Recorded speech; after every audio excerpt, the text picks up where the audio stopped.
17,000 কোটি হোক বা 25,000 কোটি টাকা হোক, আমার মৌলিক অধিকার এখানে অ্যাট স্টেক। সুতরাং উই নিড দ্য ব্রিজ। 2033 তো অনেক দূরে, আমরা আশা করব যে বর্তমান জনপ্রিয় সরকার আরো দ্রুত প্রকল্পটি বাস্তবায়ন করার জন্য উদ্যোগ গ্রহণ করবে। এটা আসলে আমাদের দাবি না, এটা আমাদের একটা আর্তনাদ। একটা শিশু যখন অসুস্থ হয় ভোলাতে, তখন একটা মা সুস্থতার কথা চিন্তা করে না।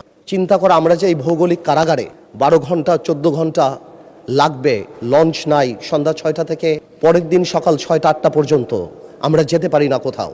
আমরা একটা ভৌগোলিক কারাগারের মধ্যে আবদ্ধ হয়ে যায়। মাননীয় স্পিকার, আপনি ভালো করেই জানেন, who would know better than you. এর চেয়ে আরেকটা ব্যাপার, কোনো দুর্ঘটনা যদি হয় সন্ধ্যার পরে, স্পিডবোট সন্ধ্যা 6টার পরে মাননীয় স্পিকার চলে না।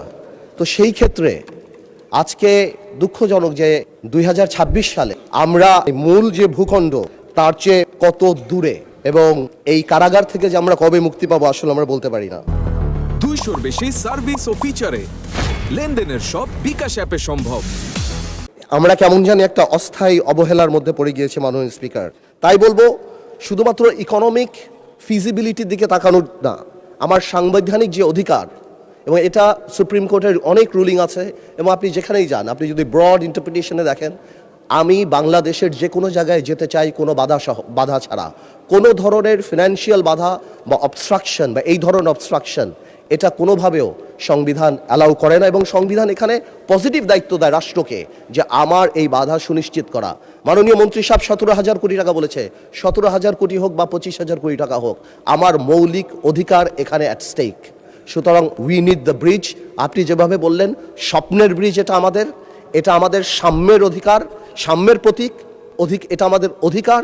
এবং আমি সম্মানের সাথে মাননীয় মন্ত্রী সাহেবকে জিজ্ঞেস করব কবে নাগাদ এই ব্রিজ আরম্ভ হতে পারে এবং কত দিন লাগতে পারে। এবং আমি আরেকটু বলতে যাচ্ছি যে আমি মাননীয় প্রধানমন্ত্রীকে ধন্যবাদ জানাই যে হ্যাঁ, বরিশালে উনি এই আশ্বাস আমাদেরকে দিয়েছেন। আমি আরেকটু ধন্যবাদ জানাতে চাই, বিকজ একটা মেডিকেল কলেজও আনঅফিসিয়ালি আমি কথা হয়েছিল আমাদের মাননীয় স্বাস্থ্যমন্ত্রী সাহেবের সাথে, আমি দেখতে পেলাম মেডিকেল কলেজ অনুমোদন হয়েছে।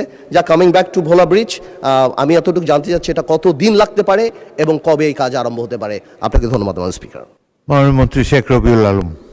মাননীয় স্পিকার, 2022 এবং 24 সালের সম্ভাব্যতা যাচাই পরিচালনা যেটা হয়েছিল, তাতে এই প্রকল্প শেষ হওয়ার মেয়াদ ছিল নির্ধারণ করা হয়েছে 2033 সালে। কিন্তু প্রকল্পটি এখনও যে পর্যায়ে আছে সেটা অনুমোদিত হয়ে কাজ শুরু করার সম্ভাব্য সময় এই মুহূর্তে বলার বা এই অবস্থাতে বলাটা সমীচীন হচ্ছে না, নির্ধারণ করা সম্ভব হয়নি। অতএব এটা আমাদের আগামী অর্থ বছরে যেহেতু অননুমোদিত প্রকল্প হিসাবে এডিপিতে রাখা হয়েছে সবুজ পাতায়, আমরা আশা করছি এই প্রক্রিয়াগুলি সম্পন্ন করে দ্রুততম সময়ের মধ্যে করার সম্ভাব্য বা শুরু করার সম্ভাব্য তারিখ জানাতে সক্ষম হব। তবে এই প্রকল্প গ্রহণ করতে পারলে 2033 সালে শেষ হওয়ার তারিখ নির্ধারণ করা আছে। ধন্যবাদ মাননীয় মন্ত্রী। 2033 তো অনেক দূরে, আমরা আশা করব যে বর্তমান জনপ্রিয় সরকার আরো দ্রুত প্রকল্পটি বাস্তবায়ন করার জন্য উদ্যোগ গ্রহণ করবে। ধন্যবাদ মাননীয় মন্ত্রী।